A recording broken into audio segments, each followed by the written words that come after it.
Kindergarten interview preparation kits can range from experts' workshops to resume writing tutorials, but many parents debate whether they should coach their young for such meetings.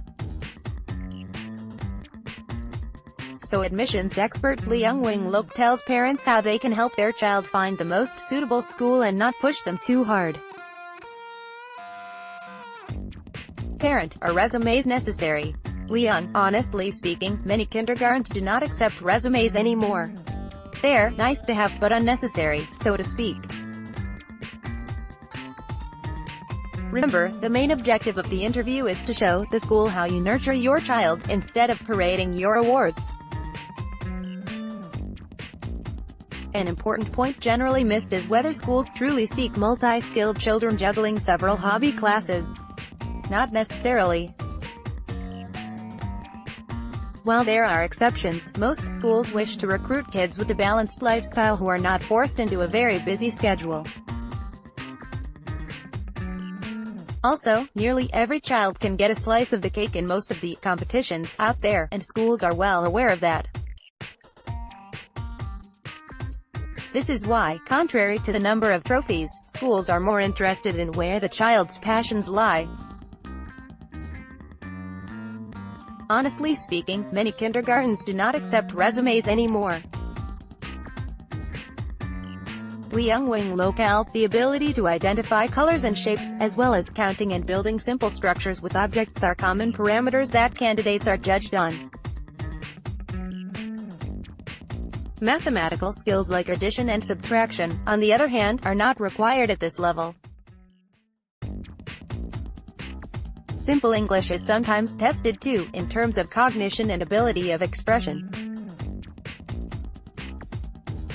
P. Is there any difference between the interviews in local and international kindergartens? L. International kindergartens usually have longer interview sessions, and allocate more time to group play sections, whereas local kindergartens are shorter, and usually only consist of parent-accompanied chats and easy tasks. 10 activities that broaden children's education and help parents bond with their young in Hong Kong. P. How can I prepare myself for the interview? L. While separate interview sessions with parents are unusual, the presence of parents is usually required during chats with children. It is common to see parents who cannot resist the urge to answer for the child, but bear in mind untruthful, recited answers are easily spotted. For instance, when asked about family weekend pastimes, some parents would make up more children-friendly locations like the park or the library to impress teachers. While it is difficult and wrong to force children that young to be your accomplice, telltale signs like a dubious look on the child's face will quickly give away the truth. Schools usually concentrate on two things in parents: their relationship with the child, and their relationship as a couple. Leung Wing-lok, schools usually concentrate on two things in parents: their relationship with the child, and their relationship as a couple. The former focuses on whether the child shows over-reliance on the parents, with symptoms such as glancing at them when answering questions. As for the latter, teachers have reflected seeing a worrying growth of couples blaming each other during interviews. Recently, a headmaster shared an episode where a parent was giving the other half a hard time about his outfit, all the way to the classroom door. In other cases, something as trivial as late bedtime, a common bad habit among kids, could trigger accusations between spouses. Contradictory views and impatient attitudes would further highlight the discrepancy between how a couple educates their child.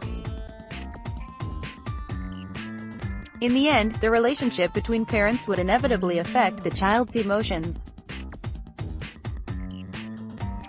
P. How can my child stand out in the group play session?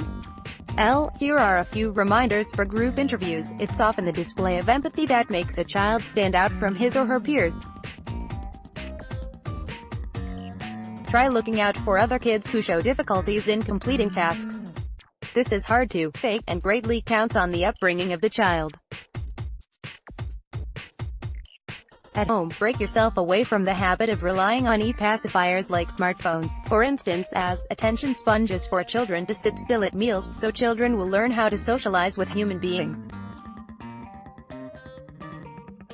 Independence is another indicator schools look out for. From something as simple as tucking in the top or lacing up shoes on their own, to tidying up toys after play, these actions lend a window to how the child behaves at home. P. What to do if my child can't answer a question?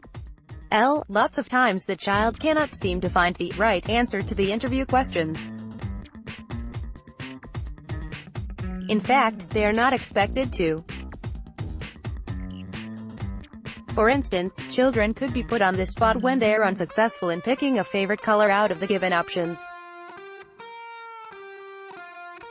To prepare for this kind of situation, parents can encourage them to express their true feelings, or try to explain to others why they don't know how to answer. Teach not only in words but in deeds. Children will follow how their parents interact with others. Organize more activities with other kids of the same age to enhance their social skills. Children can learn how to tackle disputes and how to behave in times of clashes. P. Interview workshops, yes or no? L. If joining these workshops give children more confidence, then by all means go for it. After all, not all children grow up alongside kids of the same age, so engaging them in a group learning setting would make up for the absent interaction. P. How many kindergartens should I apply to without exhausting my child? L. Theoretically, you can apply to every kindergarten, but here are a few things you should take into consideration. Do you want to send your child to a school near home? Do you have a target primary school in mind? If so, look for affiliated kindergartens and research the allocations of the outgoing graduates. Are you targeting sought-after kindergartens? Watch out, their interview periods often clash. Therefore, aim at applying for 6 to 7 schools. After taking all the factors in account, you'll probably be left with around 5 to 6 schools for interview. 7 pointers to help you plan for your child's early education. P. How should I console my child if the interview didn't work out? L. Parents from the very beginning should tell the children what the interview is about. Picture the interview as a chat or a simple meet-up with new friends. An essential thing is to let them know that failing to get into this particular school does not mean they cannot go to school at all. Do not pressurize them into thinking that they've done something wrong. I once heard a case where an alumnus of an elite kindergarten told his child, "It's none other than your problem if you can't get in." This is what I would call a definite no-no. Dress for success. 3 key words: clean, tidy and age-appropriate.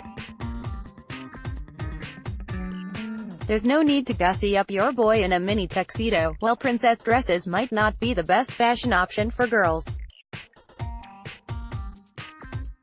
Avoid wearing brand new clothes as they might be itching and uncomfortable for first-time wearers.